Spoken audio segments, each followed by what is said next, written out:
Business को grow कैसे करते हैं अगर एक सेंटेंस में आपसे पूछा जाए तो उसका जवाब है taking actions in right direction. इस डेफिनेशन में दो इंपॉर्टेंट चीजें हैं, एक्शन लेना और सही डायरेक्शन में एक्शन लेना। ज्यादातर बिजनेस ओनर क्या गलती करते हैं कि उनमें बहुत जज्बा होता है, वो एक्शन लेते रहते हैं लेकिन उनकी डायरेक्शन ठीक नहीं होती। सही डायरेक्शन में एक्शन लेंगे तभी आप सक्सेसफुल बन पाएंगे। और क्यों ना ये जो डायरेक्शन है ये किसी एक अच्छे इंसान से सीखी जाए जो कि आपकी जर्नी को पहले से गुजार चुका है अपने ऊपर, और उसके डिसीजंस लेकर हम जो है वो अपने बिजनेस में 5 साल 10 साल आगे हो जाएं, ना कि अपने हिट एंड ट्रायल हम करते रहें और हम सक्सेसफुल नहीं हो पाए या लेट हो पाए। किसी और के डिसीजंस या मिस्टेक से सीख लेना यही अक्लमंदी कहलाती है। और इसी सिलसिले में मैंने अपनी एक वीडियो सीरीज स्टार्ट करने जा रहा हूं जिसका नाम है लर्न फ्रॉम माय मिस्टेक्स। अपने पूरे बिजनेस की जर्नी में मैंने जितनी मिस्टेक्स की हैं, जो जो बड़े बड़े डिसीजंस लिए हैं जिनसे मेरा फायदा हुआ है या नुकसान हुआ है, वो सब मैं आप लोगों के साथ इंशाल्लाह शेयर करूंगा इस सीरीज में। और इस सीरीज की ये पहली वीडियो स्टार्ट करने जा रहे हैं जिसका नाम है कि भाई किस तरीके से मैंने अपने मेंटोर की एक बात नहीं मानी कि जिसकी वजह से मुझे बिजनेस में बहुत नुकसान हुआ। वो बात क्या थी और क्यों नहीं ली मैंने, क्या कंडीशंस थी मेरी, और अगर ले लेता तो क्या क्या मेरा फायदा होता, और अब हम क्या करने जा रहे हैं, ये सारी चीजें इस वीडियो में मैं शेयर करने जा रहा हूं। तो without any further due let's start the video.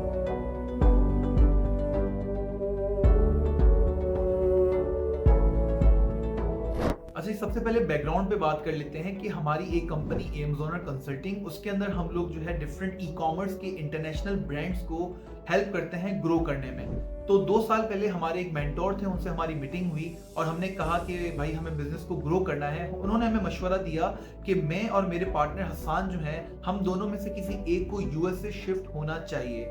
हमने उनकी ये बात नहीं मानी। हमने कहा कि ये डिसीजन हमारे लिए मुश्किल है, हम कंफर्टेबल हैं पाकिस्तान के अंदर, हम पाकिस्तान से अपने ऑपरेशंस और सब चीजें चलाना चाहते हैं। और हमने उनकी बात नहीं मानी और उससे हुआ ये कि 2 साल के बाद अब हम रियलाइज कर रहे हैं कि अगर हम यूएसए चले जाते तो उससे हमें क्या क्या फायदे होते। सबसे पहला फायदा आप सब लोग जानते हैं कि USA is a land of opportunity. मैं छोटी सी एग्जांपल आपको दूं कि यूएसए में आपको एसएसएन मिलता है, सोशल सिक्योरिटी नंबर। वो यूज करके आप जो है अमेजोन का अकाउंट बनाते हैं और वो अकाउंट जैसे बनता है 2 दिनों में आप उसको फौरन बेच सकते हैं $1500 में। तो कुछ भी नहीं करके $1500 आपने यूं क्रिएट कर लिए क्योंकि आप यूएस सिटीजन थे और आपके पास एसएसएन नंबर था। इस तरीके के बेतहाशा जो है वो अपॉर्चुनिटीज, बहुत छोटी एग्जांपल मैंने दी है, बहुत सारी और भी जो है वो एग्जांपल्स हैं जिससे पता चलता है कि USA is a land of opportunity. और खास करके 1971 में निक्सन जो प्रेसिडेंट थे उनके, जब उन्होंने डॉलर को गोल्ड से डिटैच किया, तब उसके बाद जो है ये इनके पास अनलिमिटेड जो है वो करेंसी मेकिंग मशीन्स बन गई हैं और जितने पैसे चाहें ये लोग बना सकते हैं। ये भी एक बहुत बड़ा रीजन है कि यूएसए के अंदर बहुत ज्यादा जो है वो अपॉर्चुनिटीज एग्जिस्ट करती हैं। सेकंड रीजन है physical interaction. Physical interaction, physical meeting करने से रिलेशनशिप बहुत स्ट्रांग हो जाता है आपका और आपके क्लाइंट का।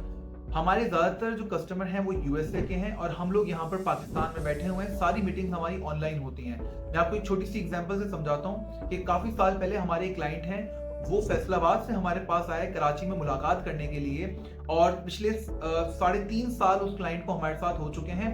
3.5 साल से क्लाइंट जो है वो हमारे से सर्विस ले रहे हैं।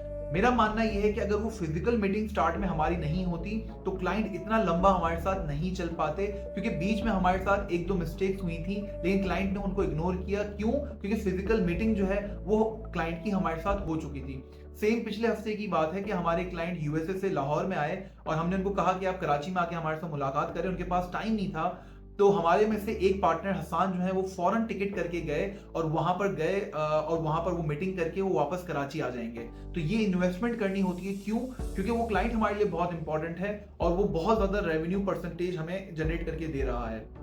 तो फिजिकल इंटरेक्शंस जो हैं वो इंक्रीज हो जाती हैं अगर आपके यूएसए की क्लाइंटेल है और आप यूएसए में ही बैठे हुए हैं। तो थर्ड रीजन होता है कि भाई आपके जो डिसीजंस हैं वो बहुत ज्यादा क्विक हो जाते हैं।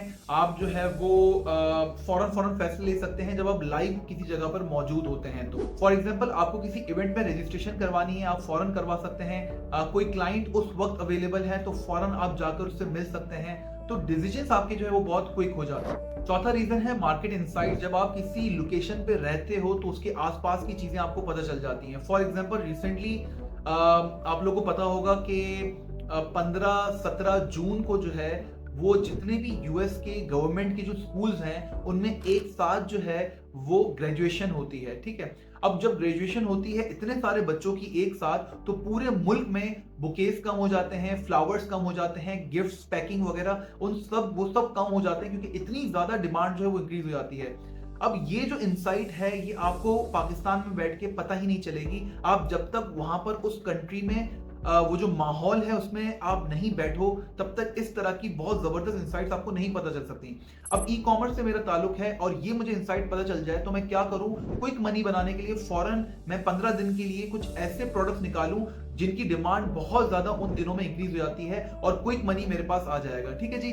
तो ये कुछ इंसाइट्स होती हैं जो कि यहाँ पर बैठ के आपको मिल ही नहीं सकती इंटरनेट पे रिसर्च करके, उसके लिए आपको जाना ही वहां पर पड़ेगा, फिजिकल एग्जिस्टेंस आपको वहां रखनी पड़ेगी। और पांचवा और लास्ट रीजन जो है वो होता है कॉम्पिटिटिव एज, कि आपकी जब प्रेजेंस यूएसए के अंदर होती है और आप वहां पर सोशल मीडिया और अपने क्लाइंट्स वगैरह को बताते हैं तो उससे आपकी क्रेडिबिलिटी बहुत ज्यादा इंक्रीज हो जाती है।